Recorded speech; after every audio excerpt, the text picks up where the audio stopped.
Hello, my name is Gary Maloney for Sacktown Slam, and this is my second recording of this, so my apologies. First of all, I want to talk about the Elimination Chamber structure itself. I was very disappointed that they padded the metal parts of the structure today.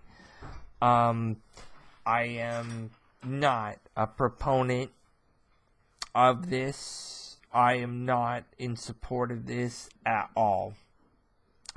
I realize that some people are going to be like, well, they're just trying to prevent injuries. They're just trying to prevent concussions. They're just trying to prevent this or that. That's fine. And if you feel that way, fine. I understand your logic there. But especially with the women. These women want to come out there and they want to say, I've done this like the men. I've done that like the men. I've done this and that like the men. Elimination Chamber is one of the most brutal structures that you can go into, period. If you are going to walk into an Elimination Chamber match and you want to say that I legit walked into an Elimination Chamber match and walked out of an Elimination Chamber match, no matter if you won or lost, you need to do it legit. And they did not do this. Did we see people like Sasha and, Mickie James jump off pods and do some very interesting stuff? Yeah, most definitely. Did we, see some people get thrown or chained into the fencing? Yeah, we did. But what was missing was the steel at the bottom and the bumps that all the men beforehand and before this year took at the bottom. I remember last year where Bray Wyatt slammed somebody into the steel when he won with his sister Abigail, when he won the WWE title. And the reason it was so amazing was because of that.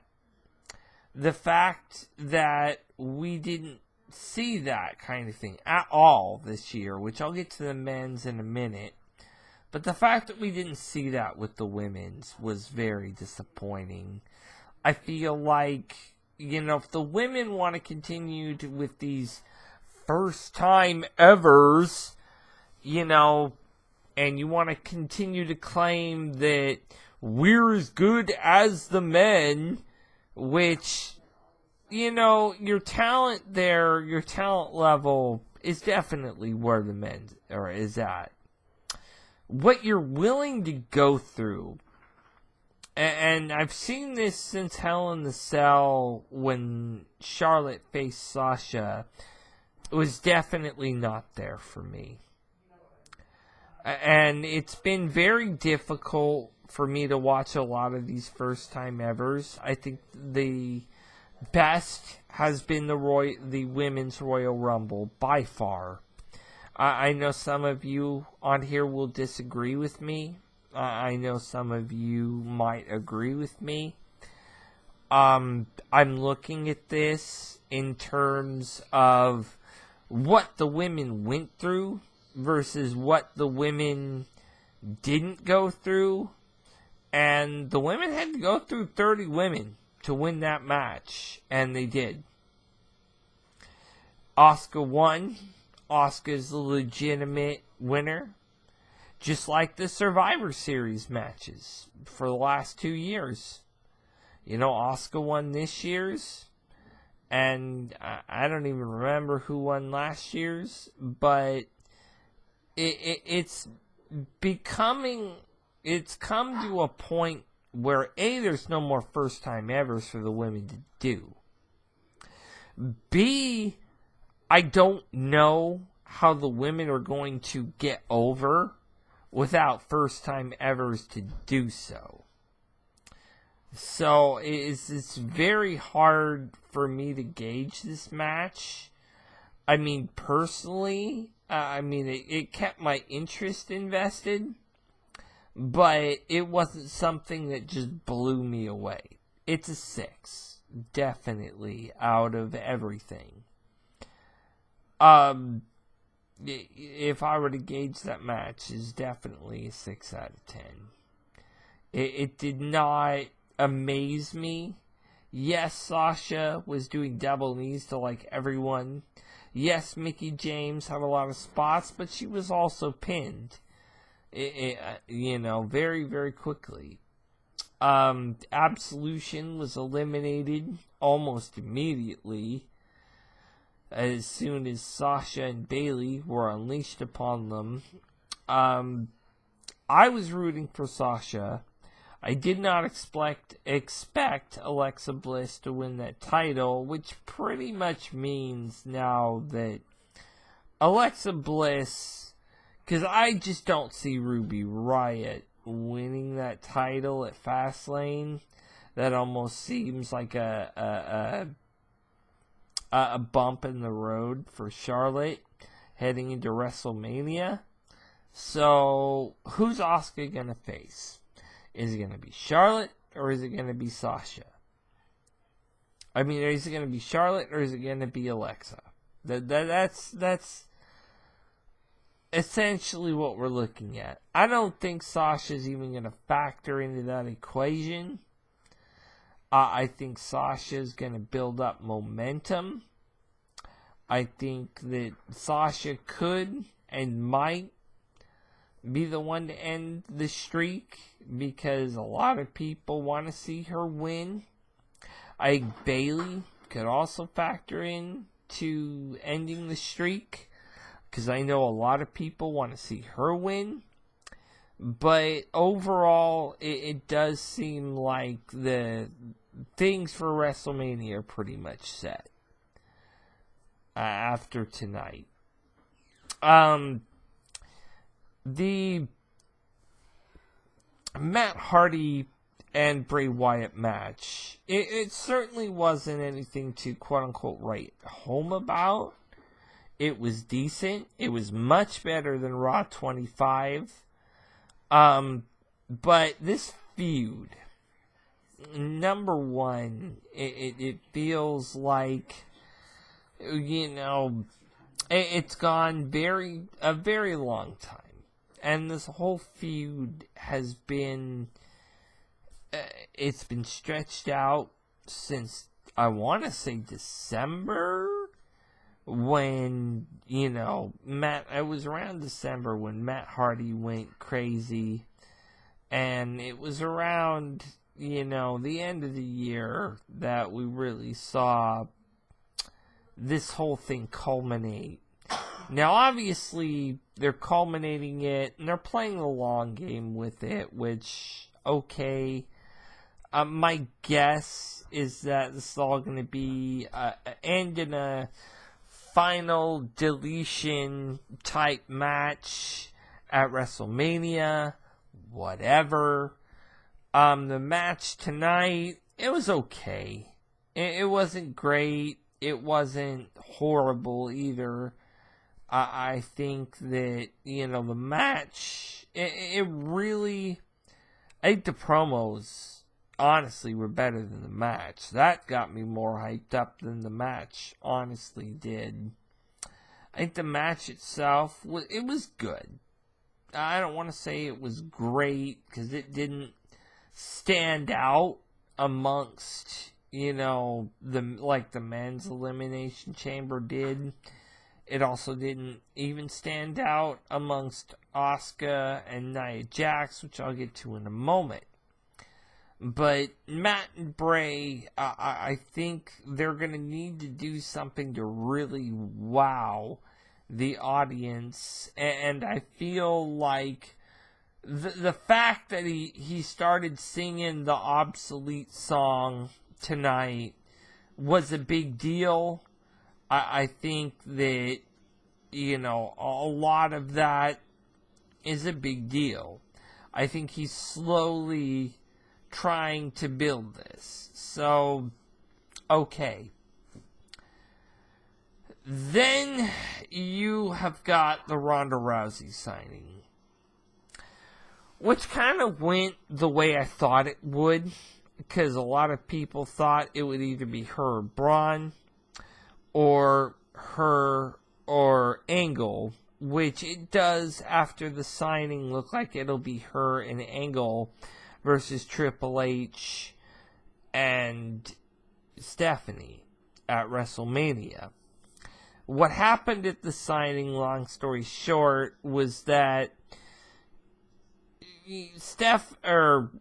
Angle said that Stephanie, quote unquote, said that she could beat her, with both hands tied behind her back or something like that in this day and age because Ronda sucked, something of that ilk.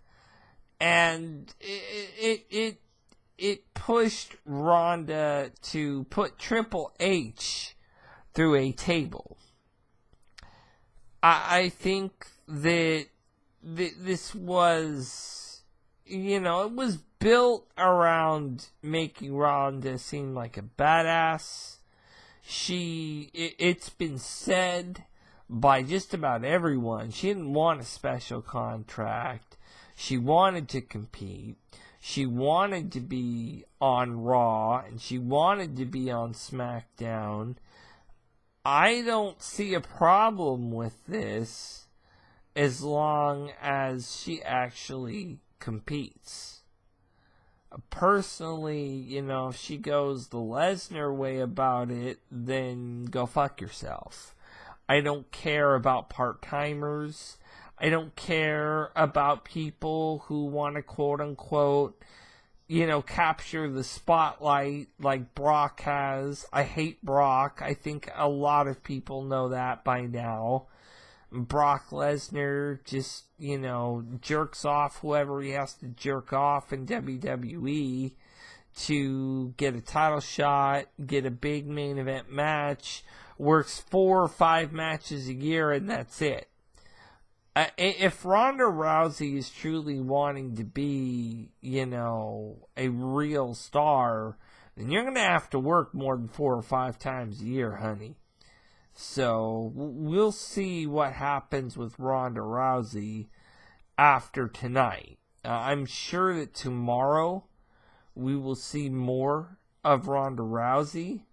We will see more of of this, and we'll find out what's going to happen. I think that it is pretty much written in stone that it's going to be Angle and Rousey versus Stephanie and Triple H. That Triple H is one of those guys that always seems to think he has to be in WrestleMania. But I think that this is something they wanted 2 or 3 years ago with The Rock being in the place of Angle. They didn't get it. I think Angle would be a great freaking person to put in this match. And I think of anything we got tonight, this was probably the best portion of it. Believe it or not, the men's and women's Elimination Chamber took over an hour. Okay, and that's not fake news. So, the next, and I mean over an hour each, meaning they took I want to say 3 hours between both matches. And then the other matches were not that great. You had Titus Worldwide, which was Titus and Apollo, because we can't really say his last name because of what happened in Florida, which is understandable, but nonetheless, it was another throwaway match. The Bar wins. The end.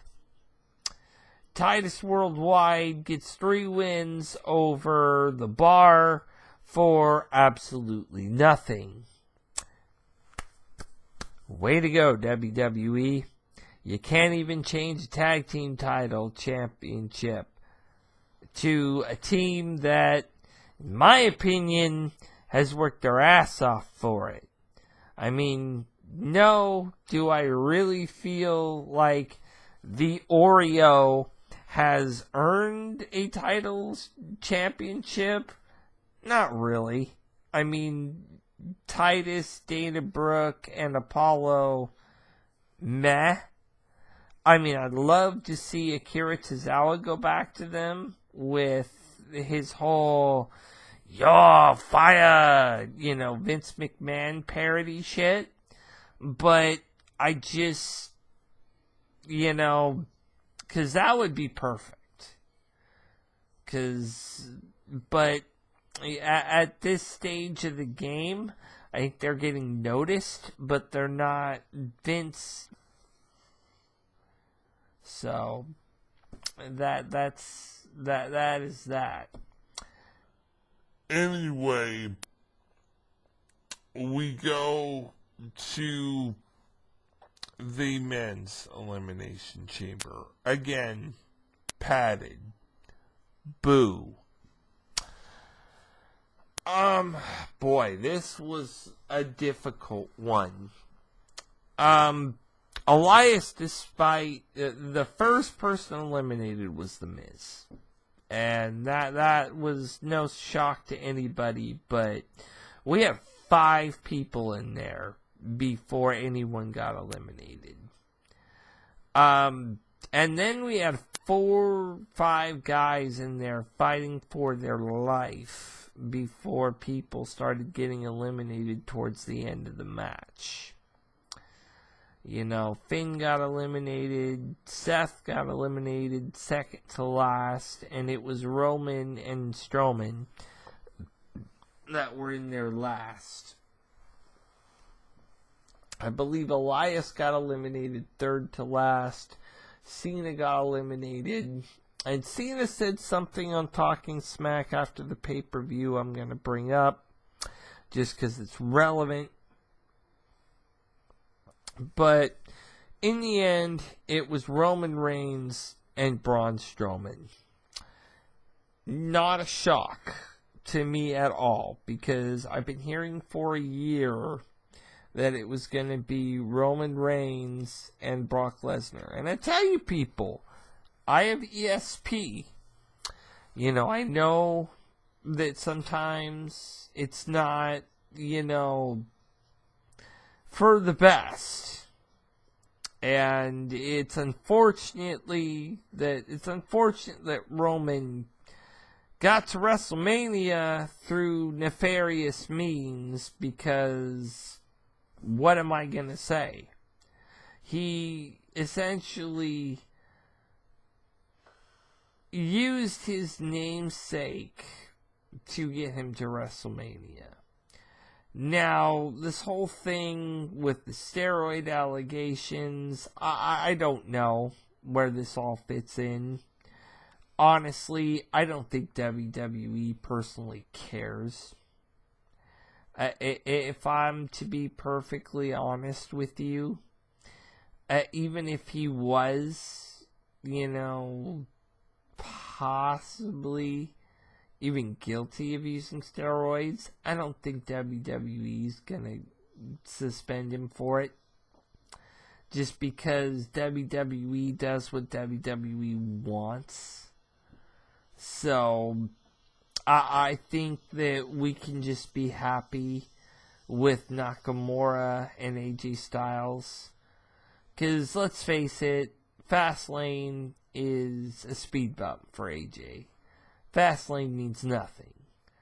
None of those other 4 men are going to win. And let's be honest, they're not going to win. So, this to Roman is like Fastlane to AJ. They want to make it look like they're trying to overcome impossible odds to go to WrestleMania, but they're not. They have it.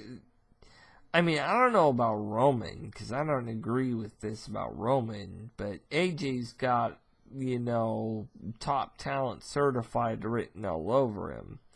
Roman is good at acting and charisma in the ring, but his ring skills are sort of, I don't know, on a scale of 1 to 10, maybe a 7.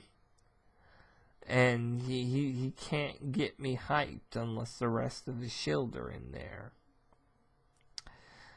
Despite the majority of this match being a lot of guys beating up on each other, there was a great spot where a lot of people were beating up on Strowman, and Strowman just threw the rest of them all off of him. It was essentially a lot of people trying to beat down Strowman. And it didn't work.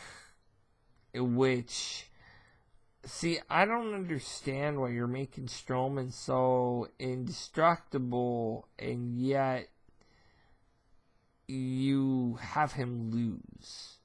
That's the problem I have. Strowman should be indestructible. Strowman should be the guy that you have facing Brock. Strowman, since September, has had to prove himself to defeat Brock. Roman has been crowned at WrestleMania God knows how many times at this point, and it's boring, it's old, and we don't want to see it again. But you know what's going to happen at WrestleMania? Roman's going to win the title. Do you know why I know that?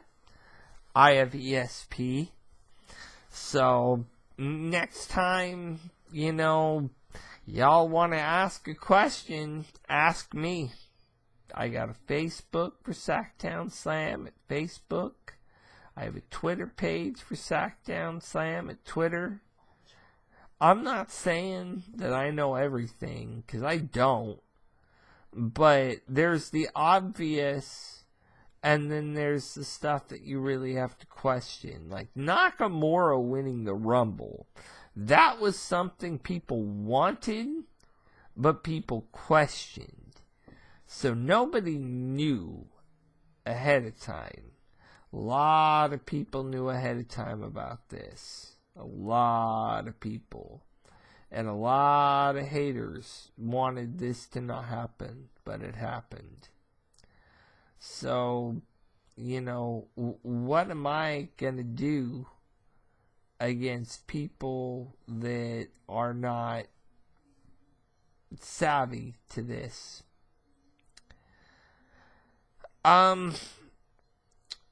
Overall, I didn't like this pay-per-view.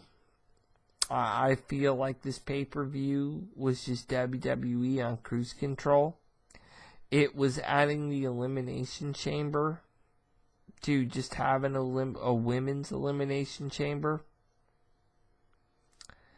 It was okay. I mean, I would give this a 4 overall, a 4 or 5 tops. Because you basically killed the Elimination Chamber. My interest in it at this point, I have more interest in War Games than I do in Elimination Chamber at this point. And that's kind of sad that NXT is more innovative than the main roster. I think that Hell in a Cell and TLC have more oomph than Elimination Chamber. You cannot have a structure like Elimination Chamber and call it the most dominant structure in WWE history and then sit there and pad the bottom of it. Bullshit!